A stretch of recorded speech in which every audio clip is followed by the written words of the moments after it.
last panelist, Sebrina Barrett, the Association for Community Living. Thank you for this opportunity. On this Valentine's Day, let me say that we love the proposed executive budget. Specifically, we support the 2-year commitment of $104 million for community-based mental health housing, the 5.4% COLA for human services, the funding to support 988, and the property pass-through for supported housing. Many of my colleagues who have been in the field for decades characterize these new dollars as unprecedented, and they are. But I prefer the term game changer, because if these funds become reality, housing providers may, for the first time in decades, be able to move from feeling helpless to hopeful, from anticipating crisis to embracing certainty, from struggling to survive to seeing programs thrive. And for our weary frontline staff and our resilient residents, these funds say that they are seen after decades of underfunding.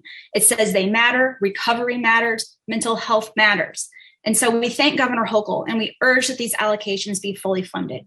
For years, we've advocated for modernization of the mental health housing model, some of which were created nearly 40 years ago. In short, costs have risen. Clients need a higher level of care due to multiple co-occurring mental and medical conditions, and we can no longer pay staff a living wage. First, let's look at costs. Since the 80s, health insurance has risen more than 740%. It costs about $50 today to buy the same amount of groceries that $20 bought in the 80s. Rent has skyrocketed, not to mention new costs related to technology, security, privacy, and with the pandemic, PPE tests and cleaning supplies. Second, today's residents require 12 to 15 medications daily, up for one or two in the 80s, and they face multiple co-occurring medical conditions. We surveyed our members about residents who are aging in place. More than 40% of our residents are age 55 and over, and they are experiencing a total of 166 different medical conditions.